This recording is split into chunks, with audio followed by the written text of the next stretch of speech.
Okay, so earlier I posted this sheet out there, and this is similar to what is actually at your student portal. But there's a few different shifts. Quite frankly, both are appropriate, but the one that I shared with you actually has more workshop, more hands-on stuff in it. So let's go take a look at the one that's out there just to make sure it hasn't been updated yet.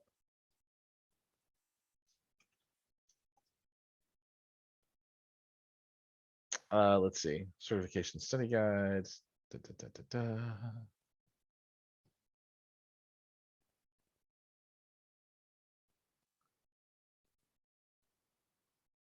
Yeah, this one it has been slimmed down a little bit. Ryan and I were talking, but I realized that when I added the workshops, I added them to the wrong Excel spreadsheet. What a surprise. So the main difference between this one and the other one is the hands-on workshop pieces, although I think I also trimmed out some of the NLP, computer vision, security, and tabular data. Actually, you know what? It looks exactly the same except for the pieces that I added. So, okay. So mainly the thing that you're missing in that one is the hands-on workshops. Okay, so they'd already been pruned. Good. There was a longer sheet. One thing I want to share with you is that this is what we know for the most part is remarkably relevant for the exam. Maybe not Julia, but just like understanding SageMaker, developing machine learning applications, object detection models, data analytics, big data, et cetera, understanding a little bit about serverless because they're going to ask you things like triggers around Lambda and CloudWatch events and pieces like that. Do note that AWS does have official ramp-up guides that a bunch of us have generated as part of using this. We contributed to basically ramp-up guides. So notice that there's a longer list of things that you can use as a data scientist to get free access to trainings. They're called AWS ramp-up guides.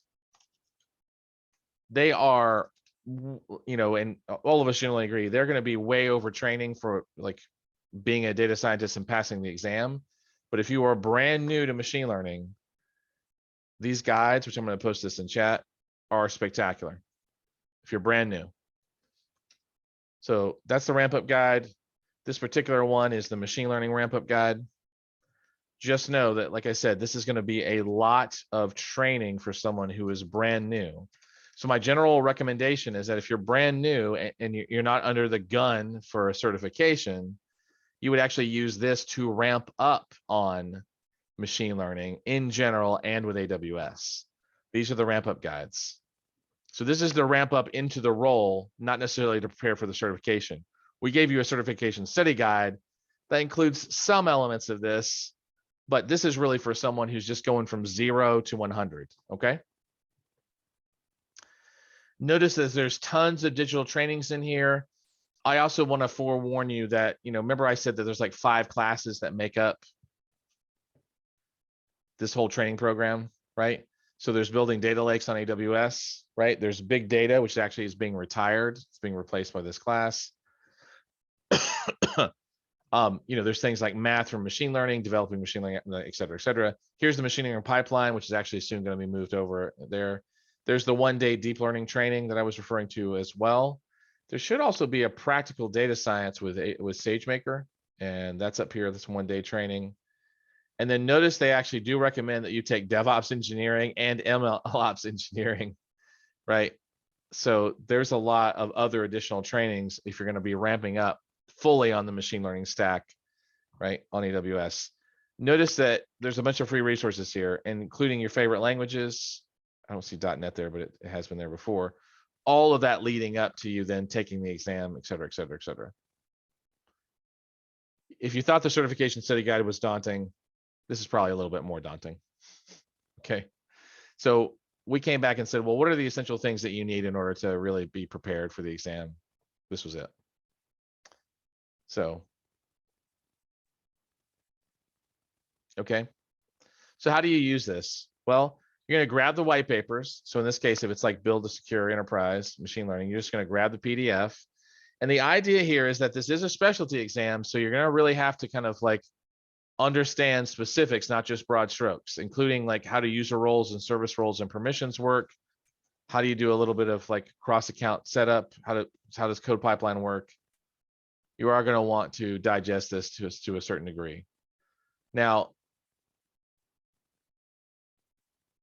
I would say that if it's not super SageMaker focused, probably focus a little bit more on the broad strokes, right? Instead of like just hardcore memorization. If it's a SageMaker focused white paper, you're going to want it to like memorize the details as much as possible. Questions? On a practice exam or a couple by this one vendor, I've seen actual IAM policies. Will we need to be able to like read the JSON to that level of granularity? No, I don't think that's actually even in scope, actually. I'd be sure. Yeah, there was no JSON on there was no policy definition, but I do want to point out that the policies are relatively intuitive. Yeah. Yeah. So, yeah, but they were luckily easy to understand, and that white paper certainly helped because it gives a ton of examples of policies. But if like, some people, other trainings said you don't need to understand that, and then here I am taking an exam that has several questions on what this, it literally says what does this policy do? So just wondering. Yeah, sometimes the practice exams will include the throwaway questions. Mm-hmm. So I'm not saying that is throwaway, but that's kind of like my explanation when all of a sudden something random shows up like that. They do assume that you have an architect's level knowledge. So, because I gotta tell you, that's not covered in Cloud Practitioner. You're not peeling apart JSON policy documents for that. So, but as you stated, Angela, it is actually, if you take a moment, breathe, and just take in, you can see where it has effect listed. What's the service API that it's talking to? What resource or service is it trying to scope for? It usually will be fairly intuitive. They don't throw curveballs at you. It's not the security specialization. That one they throw curveballs at you for. Okay, so let me remind you what I just said. If it is machine learning / SageMaker focus, you're probably going to want to learn the details. If it's just more about the trappings around machine learning and SageMaker, then you want to learn the broad strokes. And I think Angela's statement actually fits right in with that. You don't need to learn how to write policies, but you might want to look at one or two and just make sure that you intuitively understand. Oh yeah, that says allow, that says deny. That's the effect, right? This is where it's calling an API, and this is the explicit API. Put object, get object. You probably know what those mean just from the verbs. They're fairly intuitive. So again, just make sure you specifically dive into the papers that are about, for example, deep lens or developing machine learning applications, or big data analytics options, or in any of the NLP computer vision stuff.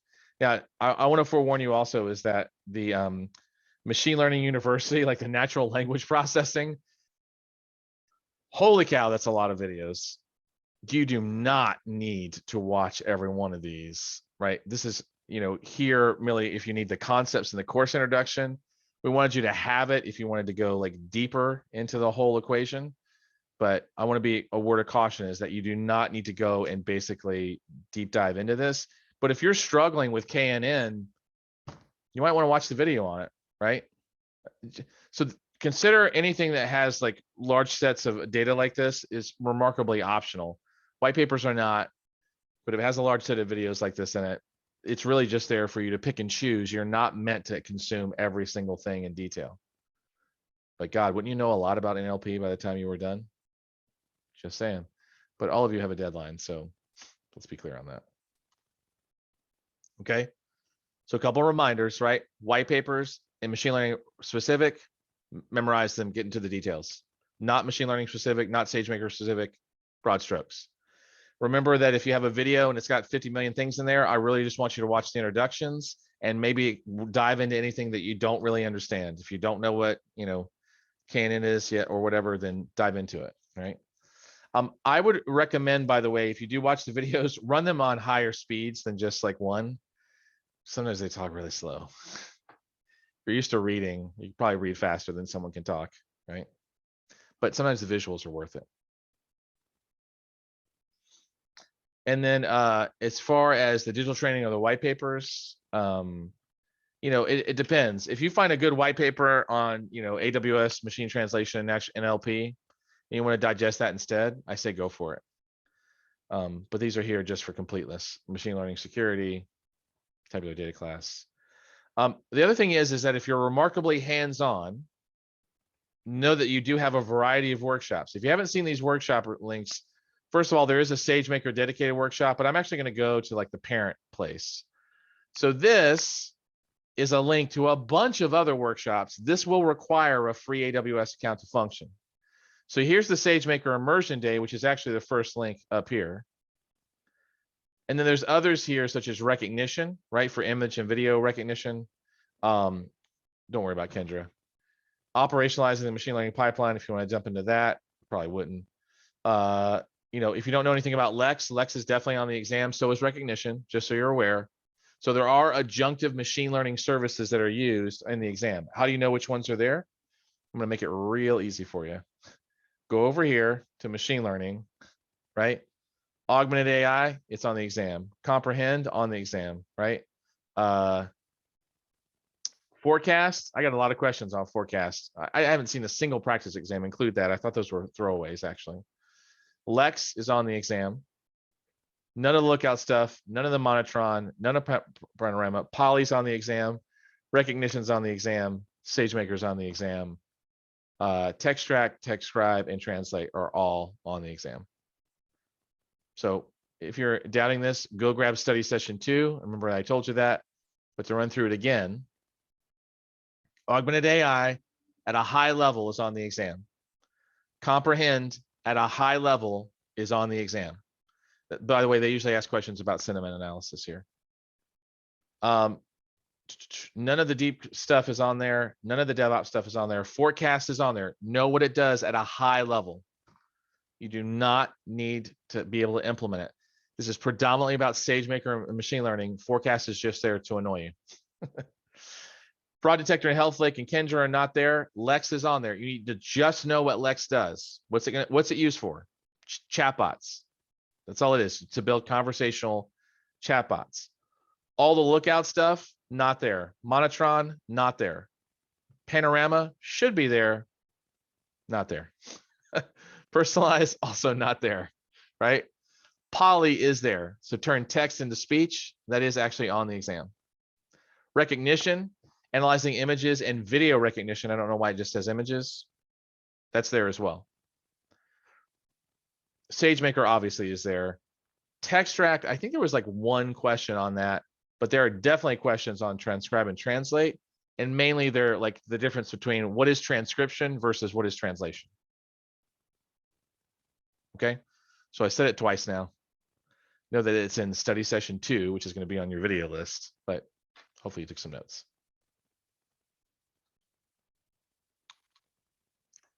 So tons of hands-on here if you want to dive into some hands-on experience. Again, I would probably stick with the ones that are relevant.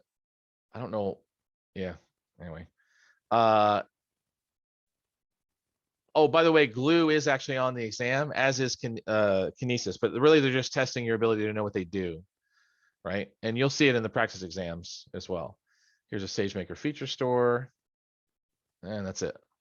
So there's a couple of SageMaker, some Lex, some Poly, and some recognition workshops out here that, again, you'll run in your own account. They're going to tell you how much they cost typically when you get started with it. It depends on how old it is, right? Yeah, but typically you're not going to spend more than $1 to run this workshop. The worst thing you could do is start one of these workshops, pick up some resources, and decide to walk away from your computer for a couple hours or a couple days. That's where you're going to end up spending like $5, $10 on these workshops. Don't do that. Just go to the cleanup section at the end of every lab and just clean it up before you walk away and just start over. Download your notebook and just start over. Okay. Now, once you've gone through the white papers, you've kind of picked and choose your videos and digital training components that you want. Then let's say you've done the hands-on labs. Then what's going to happen is that there is a digital training, like an exam readiness and skill builder for the machine learning exam. But mainly at that point in time, you're going to go into exam practice. Now, we've done some exam practice, I believe, already. We're going to do a little bit more just to close out the rest of the day. Does anyone have any questions about this certification study guide and how to use it? Are they, apart from the exam sections, are they actually in a prescribed order or a recommended order? Like Are they're building these something? and these are these in a recommended order? No. Oh, okay. No, you don't have to do them in order. You can do them in any order you want to, right? You might go, for example, for analytics fundamentals and like fundamentals and something else before you go to anything else. Okay. Now, in general, we did try to lean you into white papers first to establish some, like AWS fundamentals and some ML fundamentals, but you don't have to follow that, right?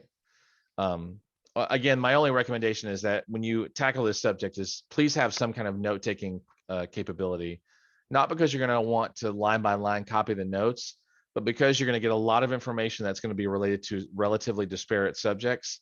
How are you going to contextualize that? So having like notes that say like these algorithms, for example, are about clustering, or, we want to use this for large data sets and we want to use this for small data sets. It's like being able to start to categorize those either digitally or on paper are also going to allow you to contextualize them in your mind. So just in terms of raw learning with a subject like this, regardless of whatever order you follow, it's probably a good idea to map it out to a certain degree. Okay. Let's do some practice exams. Come on, John. I'm already a member of your little club. John like really generates some really good practice exams, but I gotta tell you, his website really cracks me up. Because I think he made a move off of Udemy because he was on Udemy, and unfortunately, just so you know, he's not in the Udemy for Business portal. So for those of you who start go looking, he's not there. He was also on Udemy, and I think he decided to crack out on his own. And I gotta tell you, some of his techniques are like, as far as like popping up ads in the middle of the thing, or like throwbacks to the 90s. Regardless, he does actually have the best practice exams we've ever seen. So, okay. So let's continue where we were.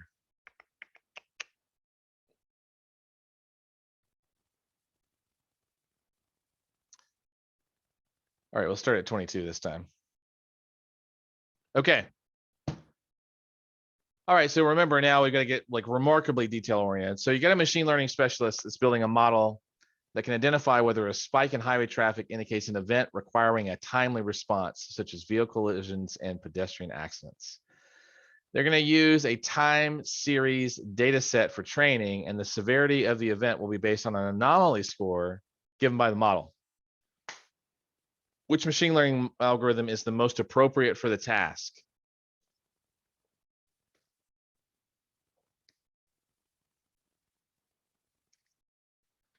Okay.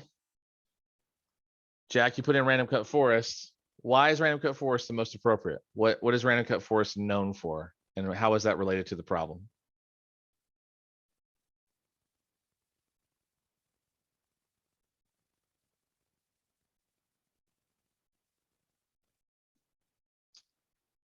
Let's see. Right. So in this particular case, right, it's an unsupervised algorithm for detecting anomalous data points within a data set, right? So we're looking for like in a sense, the outliers, the anomalies, like the ones that diverge, right?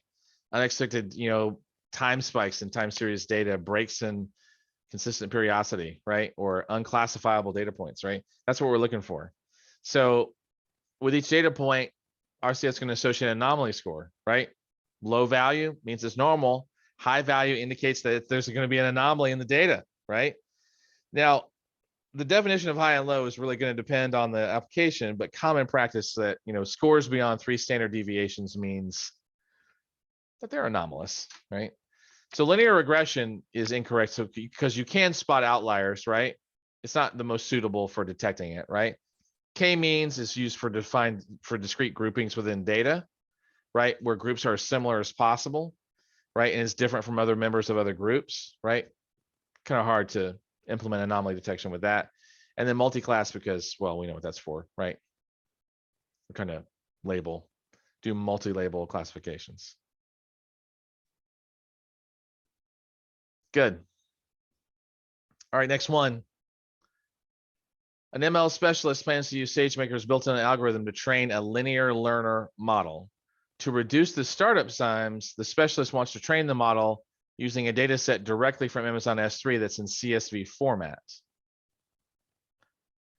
So this is where, because this question actually was on the exam, this is where I started seeing bias earlier. So this kind of gives you a little bit, when I say that, if you remember my earlier conversation about this, that I felt like there was some bias on the exam and in the practice exams about this perspective. So based on that, if you want to reduce your startup times, what do you need to do?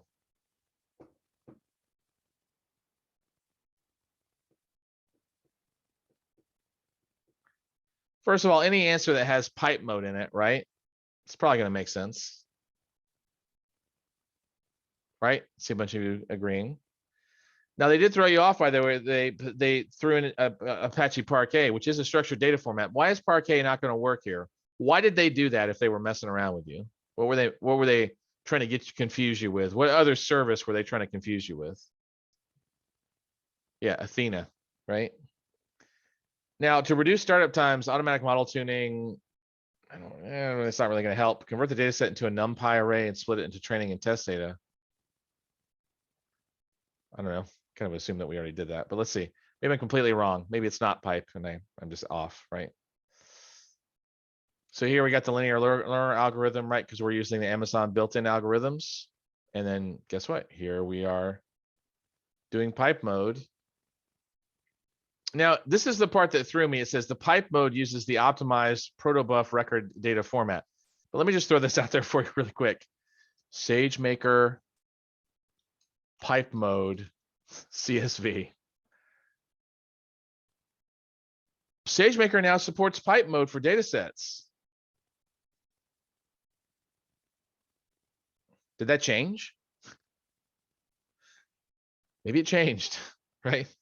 I don't know. Just to say this, I only ever run it in protobuf. So, but anyway, it looks like it's been there since 2018. So, but like this kind of these kind of statements make me think, oh yeah, some bias here about running it in protobuf. But regardless, that's not the case. So let's see, NumPy array won't be pipe mode. This is just automating training jobs. And of course, although some SageMaker support Parquet, you won't be able to stream the data directly from S3 using Parquet, which is a requirement, right? So you need to use CSV or protobuf. I don't know that I've ever used Parquet actually, other than with Athena. And I certainly didn't see that on the list of acceptable formats.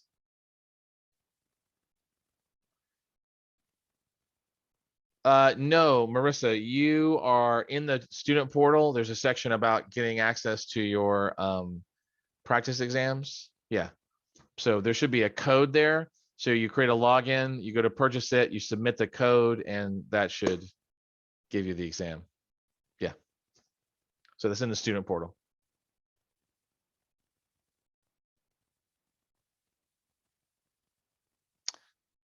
Just click on this really quick, right?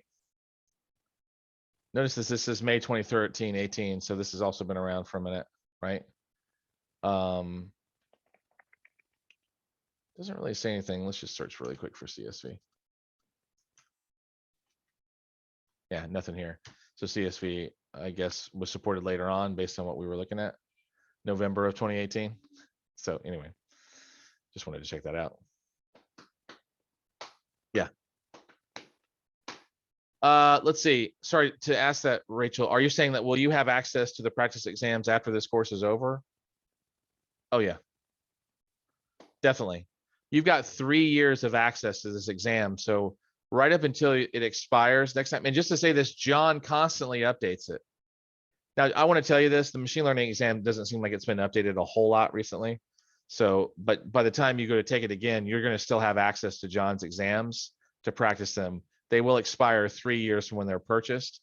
So you're going to start studying before the exam expires anyway, because otherwise you won't be able to recertify. So just start taking the exams, in January or December, but you have access for 3 years, and he does update them constantly. There are 2 review mode exams, but there's different ways to kind of like look at that set of questions. From what I can tell, it looks like he's got a bank of 130 questions. When the exam gets updated on AWS's side, he'll probably expand it on his side. So this is the smallest practice exam set that I've seen. I will tell you though, I use nothing but the certification study guide in this to prepare for the exam. So the questions are good enough. Actually, I did better on this exam than I did on the DevOps engineering exam. So, and there were like 4 sets of questions in the DevOps engineering exam. Okay, moving on. Security team is going to upload data sets containing confidential information. Machine learning specialists utilize these data sets to build a machine learning model. Due to compliance reasons, the data sets and the sensitive information within them should be encrypted and secure. How can we make this happen? So now I want to be clear about this.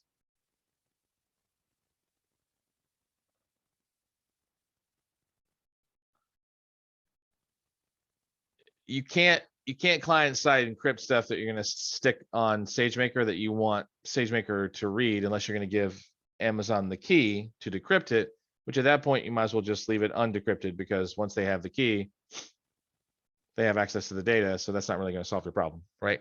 So what they're asking for here is they want you to encrypt the platform, the underlying platform that the data is sitting on, which in this case is AWS, right? So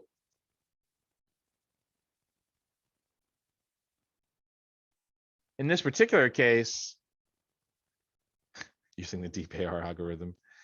Wow. All right, so let's break this down. So encrypt the data with a client-side encryption key before putting them on a notebook instance, and then hide the sensitive information with the blazing text algorithm. First of all, that didn't make any sense. We're not going to do that. First of all, if I client-side encrypt it before sending it to SageMaker, SageMaker is not going to be able to read it. So both the first and the second answer, from my speculation, are wrong. I mean, you could use PCA for what we're talking about, but I don't think blazing text would even do that, actually. And then encrypt the data stored on S3 with an IAM policy. First of all, that's just wrong. That's not how you encrypt on S3. You have to basically hit a checkbox to say whether or not you want to use server-side encryption with S3, server-side encryption with KMS, or you want to provide your own customer-managed keys, which is different than client-side encryption, because this is all server-side encryption. So in this particular case, if I were to take a swag at it, I'm pretty sure that you would encrypt it with KMS and then use Glue, right? Because Glue is basically a metadata crawler and ETL job like tool. So if you're not familiar with Glue, it has a bunch of sub-services underneath it. They're going to ask you a bunch of questions about Glue. So add that to your list of things that you want to know at least a little bit about. If you go through the practice exams, by the way, it's going to show you everything for the most part that you're going to want to know, including how the meta data cataloging works and how the ETL jobs work in Glue. So yeah, just leverage the exams. So in this particular case, KMS, by the way, is the key management service. It automatically works in your account to provide encryption keys. This is managed by a separate team, by the way, that doesn't have access to your infrastructure. So that way, for the separation of concerns, Amazon ensures that no employee can actually like crack your data if it's encrypted. No one employee. It need to be a conspiracy of employees to make that happen. But here's, by the way, where you can actually specify an encryption key if you want to encrypt your notebook data, right? And this encryption key is a what's known as an Amazon resource name to KMS. KMS is where all the encryption keys are housed, okay? So you create the ETL job in Glue to redact the sensitive information. That's going to be the lowest operational overhead, right? And the one that's like technically feasibly going to work, okay? So client-side encryption, no, and you can't use blazing text that way. And PCA really just reduces the dimensionality, so it's not going to do that either. Can't reduce the length of specific information. This client-side encryption key is not going to work anyway. You're not going to be able to read it if you encrypt it before you send it to AWS.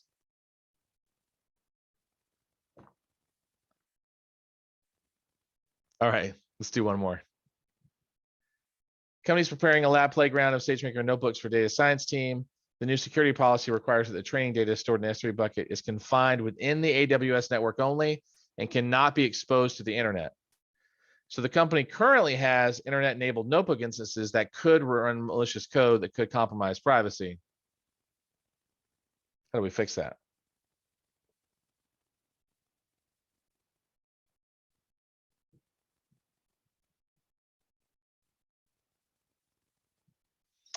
All right, so this is where they're going to test your architect's knowledge of AWS, because quite frankly, this doesn't have a whole lot to do with SageMaker, just to throw this out there.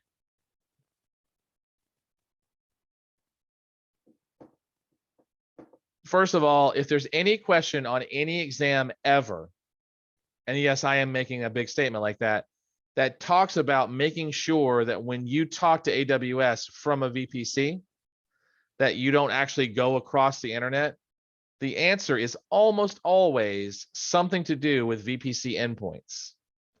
Because VPC endpoints allow you to talk to public AWS services without going across the internet.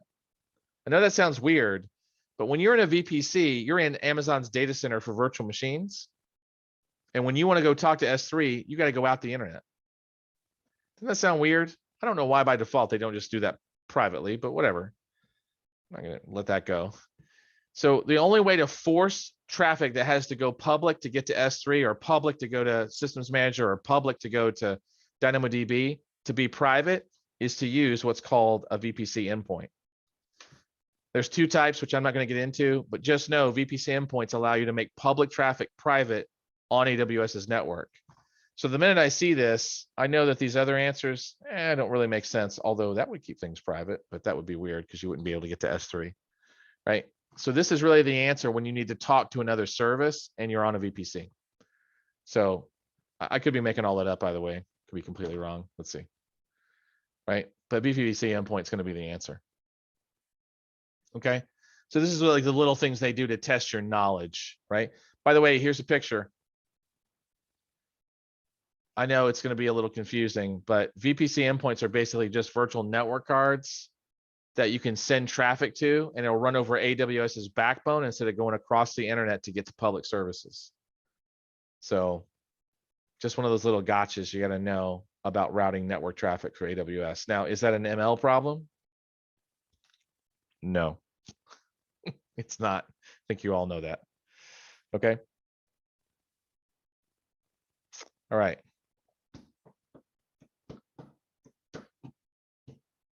Okay, so any questions thus far about the practice exams? By the way, you should look at these and feel completely intimidated and remarkably uncomfortable. If you're looking at this going, man, I know the answer is this, and I'm feeling like super comfortable with this whole thing, then great, you know, hit a 90% on this, and then you're ready to take the exam. So, but right now you should be looking at all this and saying, I feel fire hosed by a bunch of data, maybe even feel slightly betrayed, but just know that feeling will pass as you explore this more and more, and as we get to through the next 2 days. Okay. So I know that sounds strange, like I'm being glib, but no, seriously, you should feel remarkably uncomfortable. It's okay. You're going to do great. You're just going to keep going, and you're going to get less uncomfortable and less uncomfortable and less uncomfortable. And then you're going to less freak out, and then you're going to be ready to take the exam, and then it's going to be over and you're going to pass. Okay. So just stick with it. Yeah. Like I said, if any of you are like, woo, I got this down, then you probably shouldn't have been in this class to begin with. Okay, so it's 5:02. Usually recommend that we're done plus or minus 5 minutes. I'm going to hang out here for a second in case anybody has any questions. We are officially closing class. We're done. All of this is recorded. This is going to go under study session 2. I am slowly building the video list. Tomorrow, we're going to finish out the model training. We're going to do model evaluation. And then we're going to do a lab. So lab 3 tomorrow is going to be all model training and model evaluation. Okay.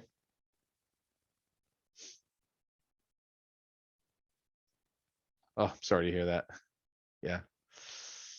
Sorry about that. Oh, and I'm going to get back to you, Nicholas, about the encoding. And I saw the explanations from earlier. Just kind of wondering why they're doing what they're doing there. Okay. All right. Have a good night and we'll talk tomorrow.